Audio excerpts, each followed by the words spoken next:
Welcome to a channel dedicated to helping you explore the Canadian backcountry, the road less traveled. Whether you're a seasoned off-roader or just looking for a weekend adventure, my name is Ryan, and this is Unassumed Roads. Today, we're venturing out to Roslyn Drive. It's an unassumed road allowance that leads to an entrance to York Regional Forest, the Pefferlaw Tract. The weather when we arrived was overcast, with some scattered showers running through. It was 46 degrees or 8 degrees Celsius. It was a pretty decent day for early April in Ontario. We arrived around 12:30 p.m.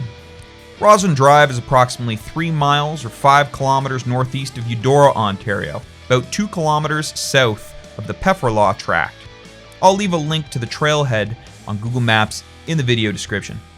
Roslyn Drive is a basic, fun, easy trail for probably all vehicles, even cars. The road is compacted in most spots. You won't have to worry about any mud ruts or getting stuck or high centered.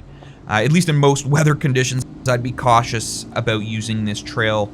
In the winter, I imagine it's a popular snowmobile spot, and I believe there's some sanctioned trails that run through this area. Despite the trail's excellent condition, it's still isolated enough where you feel adventurous driving on it. The dense forest surrounding the road, with the exception of a few farmers' fields, it provides this sense of escape, serenity, and adventure. Not to mention the fresh air. I just love being around forests.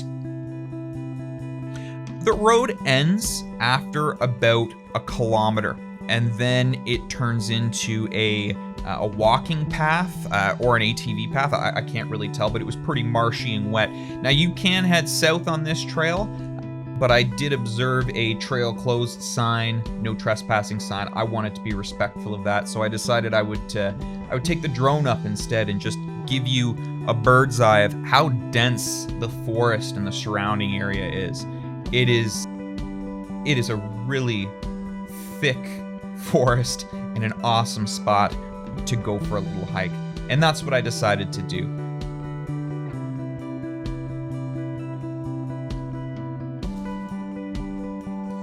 This is the path that cuts through York Regional Forest. It is, again, it's spring, it's April, it's beautiful in there, lots of wildlife, but it was a bit muddy, and I went as far as I could until I reached a point where my footwear was just no longer appropriate, and then I turned back and ran out at warp speed. Now, anytime I'm out on the trails with my family or friends, I always like to just look around and see how I can potentially leave the trail a little better than I found it. Now, there's lots of folks out there, for some reason, they think it's appropriate to leave trash and cans and other garbage on the trail. So if you're out and you're using any of these roads, just try to leave it a little better than you found it. Pick up some cans, pick up some garbage, pack it out with you, and then the next person who shows up can enjoy it just as much as you did.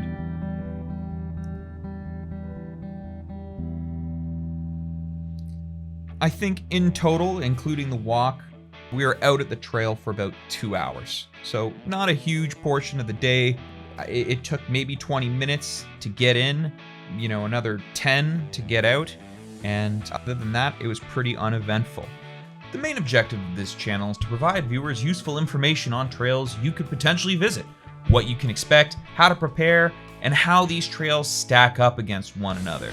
Accessibility. Roslyn Drive is about an hour and 10 minutes north of Toronto, 10 minutes from Eudora.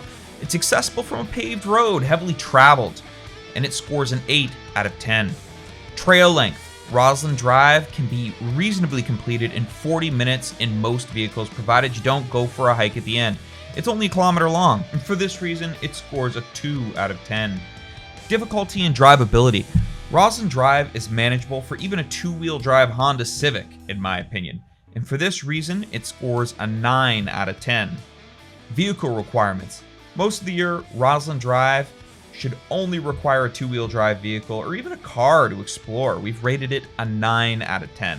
Environmental impact. This unassumed road has long been established, and provided you don't leave trash on site, It's an 8 out of 10 for low environmental impact. Scenery and topography. While there is an incredible forest, local farmland, and wildlife, this location lacks other features like lakes, elevation gains, sprawling views, and it receives a 4 out of 10. Excitement and adventure. Now, I recognize this may be a subjective topic, but this is an easy trail. Simple to navigate, minimal obstacles, and frequently traveled. No risky business here, folks. It scores a 1 out of 10. Overall trail ratings of 5.8. Not the most fun, but tune in next week for something more exciting.